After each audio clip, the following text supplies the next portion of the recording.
ओम नमः शिवाय। जय माता की, मेरे महादेव की जय, महादेवी की जय। तो आज ये विशेष कुछ आपके लिए सूचना है। कोई किसी विषय पे कोई व्याख्यान नहीं है, बस एक सूचना है कि अभी नवरात्रि शुरू होने वाले हैं। 12 तारीख को अमावस्या है। कुछ लोग अमावस्या 11 को भी मनाएंगे, लेकिन हम लोग 12 को अमावस्या मनाएंगे और 13 तारीख से नवरात्रि की साधना शुरू होगी। इस नवरात्रि की साधना में आप अलग अलग दैवीय शक्तियों की सिद्धियां प्राप्त कर सकते हैं और विशेष करके महाकाली की सिद्धि प्राप्त करने के लिए ये बहुत उत्तम समय है।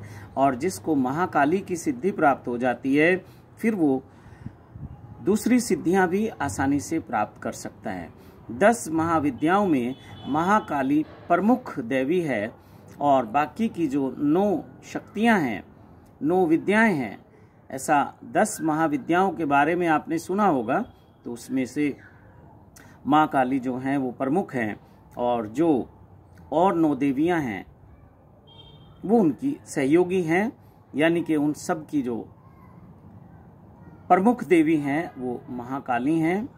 माँ काली भी उनको कह सकते हैं और काली के भी अनेक रूप हैं।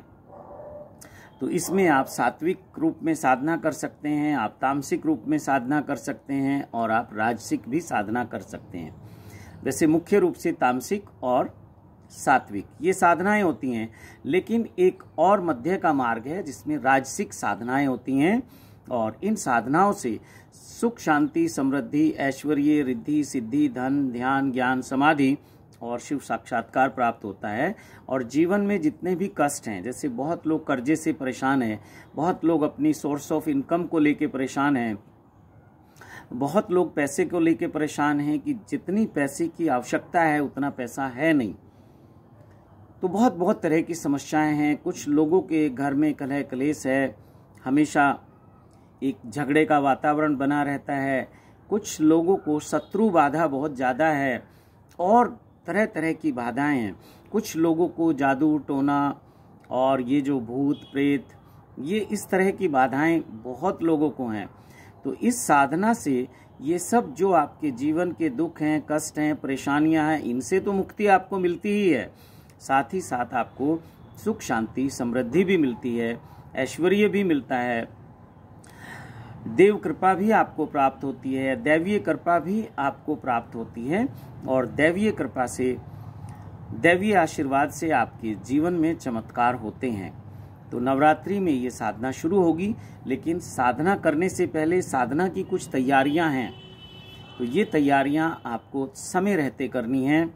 लगभग अब जो है वो 8 दिन का समय और शेष है इस साधना को शुरू करने के लिए। तो जो मित्र भी इस साधना का हिस्सा होना चाहते हैं, इस साधना में भाग लेना चाहते हैं, उन सब का शिव कृपा योग स्वागत करता है। आइए साधना करिए और दैवीय कृपा से, दैवीय आशीर्वाद से अपने जीवन को सुख, शांति, समृद्धि और ऐश्वर्य से परिपूर्ण कीजिए। इसी के साथ वाणी को विराम देता हूँ। देवों के देव महादेव को प्रणाम करता हूँ और महादेवी को प्रणाम करता हूँ। आपके जीवन में सुख हो, शांति हो, समृद्धि हो, ऐश्वर्य हो, आपको रिद्धियाँ सिद्धियाँ प्राप्त हों, आपकी सब मनोकामनाएं पूर्ण हों और आपके जीवन में जो भी दुख है, कष्ट है, परेशानियाँ हैं, उन सब से आपको मुक्ति मिले। इसी के साथ, इन्हीं भावनाओं के साथ आप सबको प्रणाम करता हूँ। ओम नमः शिवाय, ओम नमः शिवाय, ओम नमः शिवाय।